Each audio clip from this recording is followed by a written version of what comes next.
activists, filmmakers, and special guests come from all over the world. It's kind of a hub, if you might say, of all these incredible people who are making a difference, and they all come together in our little town of just 3,000 people. I really wish you'd shared that with the airlines, that this is a hub. It is a hub. Why would happen? And this is, it's such an honor and privilege to have Debra Winger here with us at the festival for the very first time.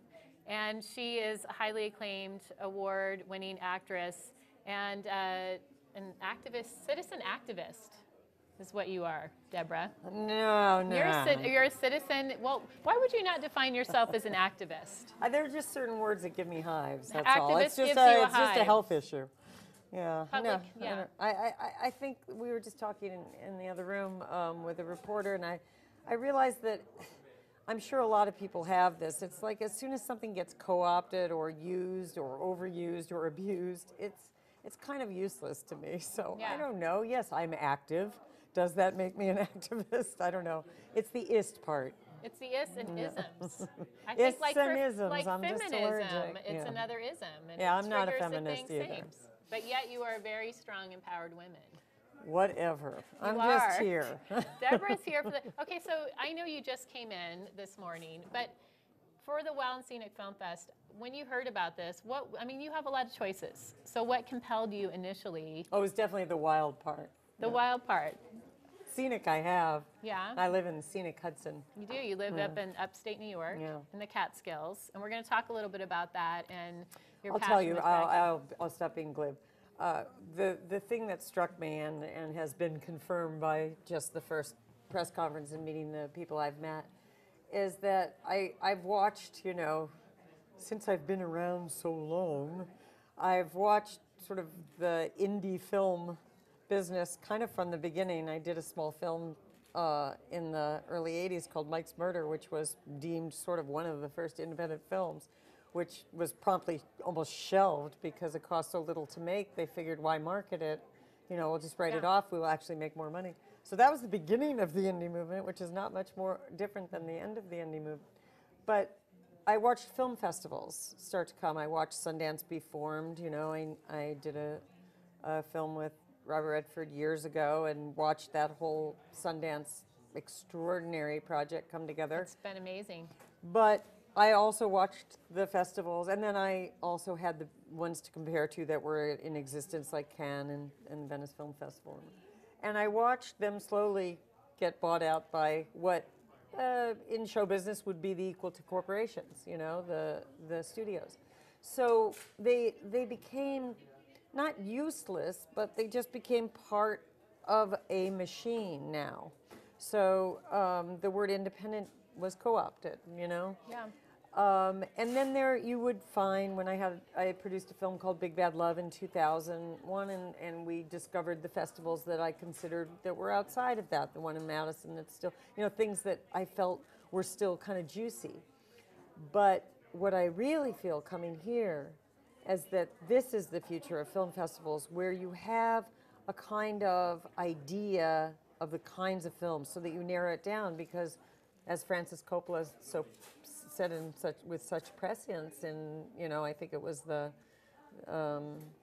documentary when he was making Apocalypse Now. where everybody will have a camera, everybody will be making a film, and I thought, oh, that's such a radical thing to say. Well, of course, it's true. So we have as many films as there are cameras now. We need to start specializing in the festivals. What are we looking for? I mean, everything else is specialized in a negative way. You're on the left, you watch left news. You're on the right, you watch right news. Why not do it for the positive and say, I want to really learn what I can do and what grassroots organizations, and I want to see beautiful films, and I want to see talented filmmakers. So I want somebody to curate that for me, and so I don't have to go and look for what might be good, and some of them are very hyperbolic and need to be at the time, and some aren't. So a long answer to what I love about this is I think it's what we need right now. Yeah, and as you mentioned, or someone did during the press conference, this festival really is about like the everyday person who has a passion or a concern or In some case, if it's even the adventure films, you know, there's something that really charges them, and it is that passion into action, and it. Well, you know, every film festival is ultimately about that. I mean, to make anyone that makes a film knows that if you don't have enough passion to fuel it, it's not going to happen. it's not going to happen. So. But you're right. There is something a little different with this. This is where very special. It is. It's homegrown, and it's very solutions based, which has been one of the primary focuses for this event for the last 12 years. So it's great to have you here with us. So what initially, though, in having you here is you are the creative consultant. You've been the executive producer with Gasland. I don't know what I am. What do you want to be yes. called for that? You No, are. it's an ongoing. You are a huge supporter for however we label it. She's involved with Gasland, and then it came Gasland II. And we're screening that here tonight. Yes. And super excited to have you here. I mean, this was an award, Oscar-nominated film, which is huge now. Really, it was. It's a great example of something. Gasland I wasn't called Gasland I. It was called Gasland. We didn't know there'd be a Gasland II. Although Josh knew it probably earlier than everyone, but Josh Fox, the filmmaker. You know, when you're making a documentary on a subject that you've been activated to, not that you thought up and went out and found, but that actually you felt happening, like a wave coming, and a great surfer will know there's a moment that if you don't catch that moment, you don't, and if you do, it can change your life. Yeah. And so it was that moment for this film. It was a cannon that got fired. I've really not seen, certainly not been involved in anything like it in my lifetime, just because it put fracking, I believe, on the map. It did. Unfortunately, fracking was all over the map, but people didn't know about it.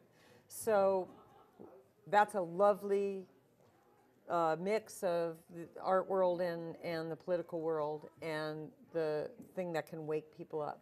Gasland II, I think Josh went on to do, and the reason I stayed involved was he went on to do a really responsible thing. People might not think of his name and the word responsible in the same sentence, because he can get really worked up, and it can be viewed as hyperbolic, and that can be problematic. But you know, we were behind. We had to catch up, and we had to shout really loud to be heard, because they were quietly doing this for years, and we were asleep. But Gasland II really does take you back to see how we got there, and he could have just gone on and showed you more nightmare. Yeah. But he didn't. He took you back and said, here's the political structure. Here's what you have to disassemble if we have a chance to change this. So. And for folks who haven't seen Gasland, and soon to be Gasland II, having an opportunity to watch this, you know, it's very personal, because, and like yourself as well, where you discovered that they were going to be fracking right near his house. Yeah, I'd like to say what I hope you take away from it, and from probably most of the filmmakers here hope the same thing, that it's all personal. That's the point, is that the other term that they have co-opted is environmental, and made it a kind of nasty or kind of, you know, hippie, tree-hugging word.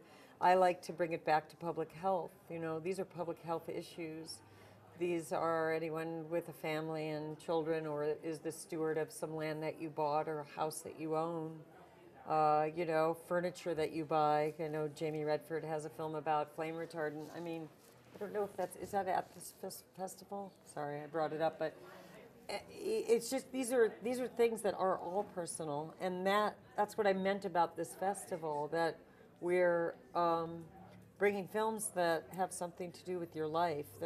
It's wonderful also to see a film about some issue that's happening in Chile, or, you know, or Hungary, or because we find that we are a global world in the and we're all connected in one way. So, all connected, but hopefully, Wild and Scenic tells us, you know, first you got to go home and not feel overwhelmed by the world. You got to go home and go, gee, what are they doing on the Yuba River?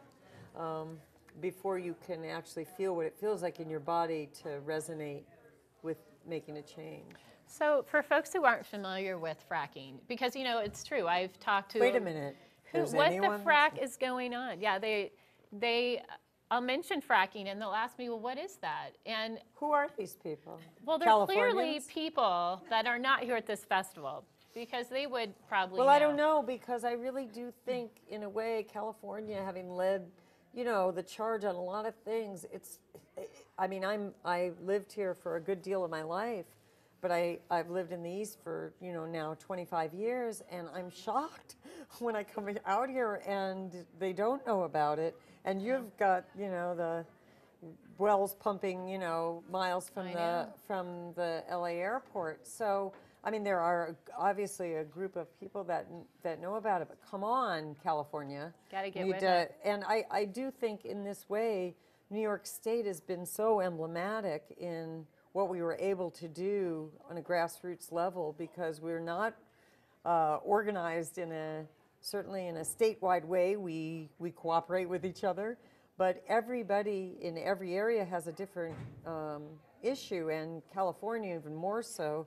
The shape of the state is such that but you have the whole Monterey Peninsula area, right? What is the name of that shale? Monterey Thanks. See, Shale. I had all the words, but she knows what I just fracking needed to take command of the Monterey Shale. Is a huge shale play, and I can't believe, how slow the awakening is being, and you've got to get on it, because we see what they do before you do. It's happening, and our Governor Jerry Brown has been making these decisions that haven't really been getting a lot of publicity here. And so you need to shout through a megaphone every decision that he makes. And what we found is, and you need to get moratoriums in place right away to buy time, because that's the only way to educate, is to buy time.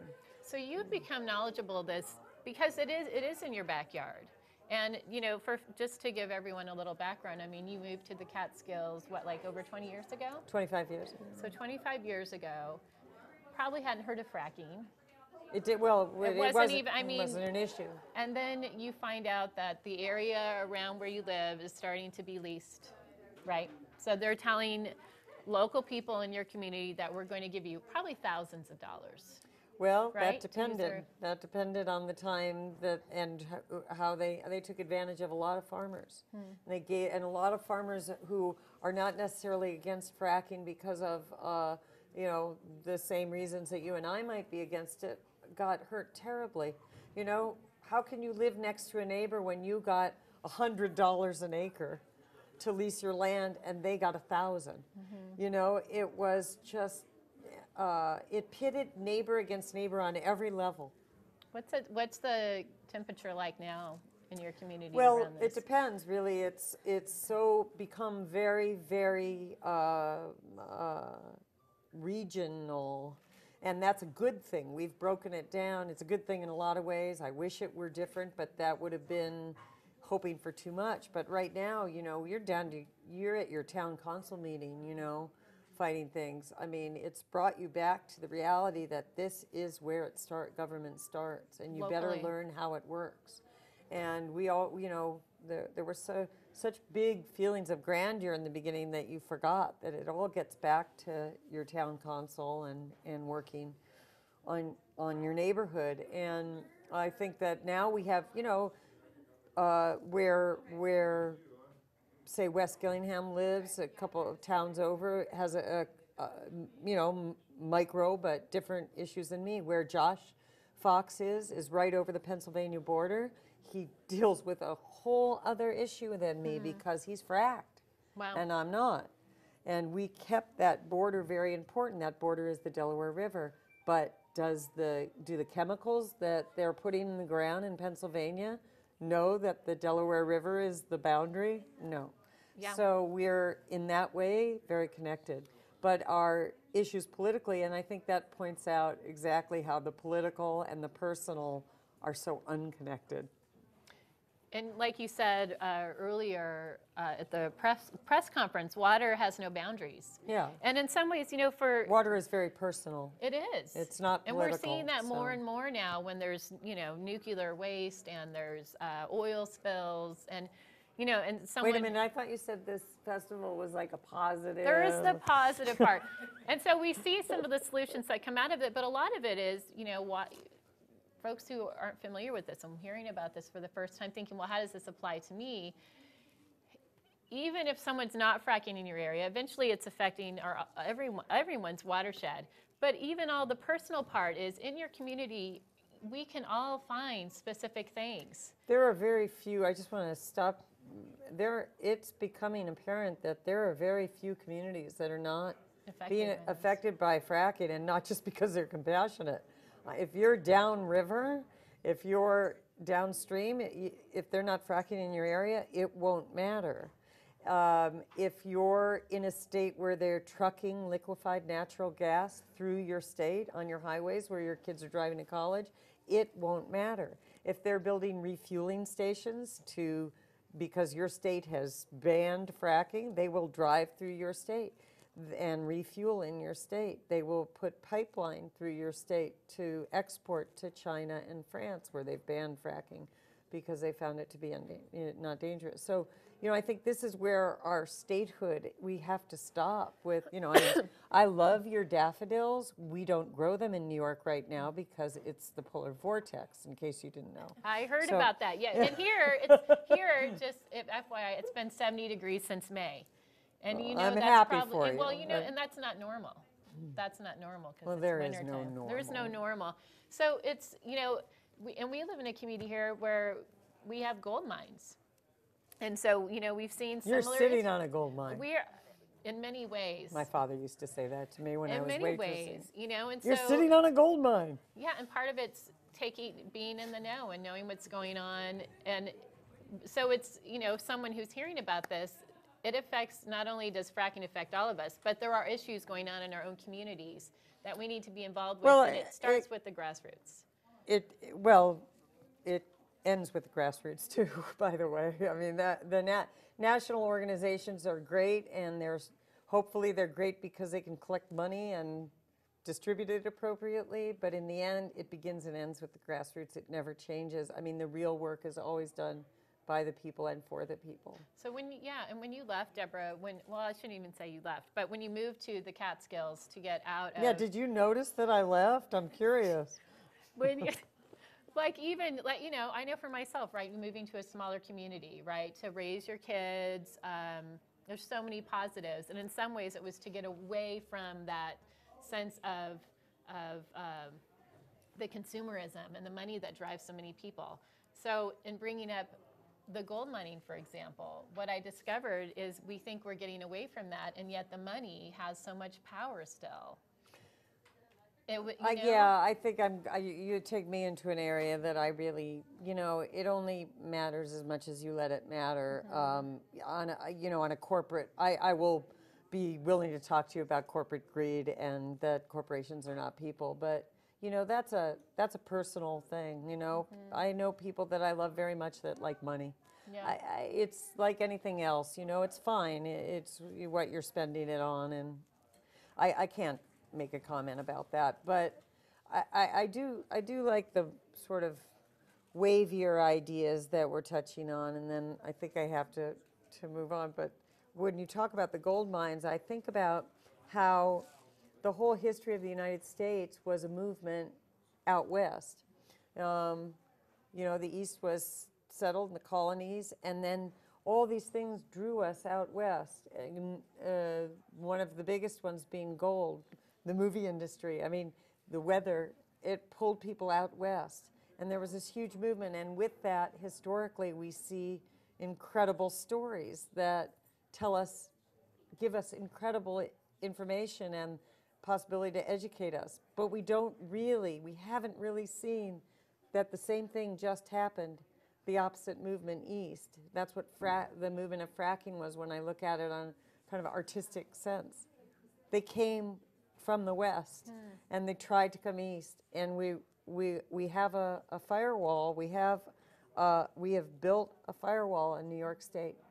And we are the keepers right now, the stewards of that land. And I'm here with Catskill Mountain Keeper because we understand that it's not because the water will know a difference, but you have to start modeling things. And each one of these films that came to this festival will model something for someone and inspire something for someone. And I know that New York State is an inspiration to people all over the world because I hear from them. All right. Debra Winger, thank you so much. Thank I know you. you want to get out and enjoy Navassi. We really appreciate you All right. having you come out here. Thanks.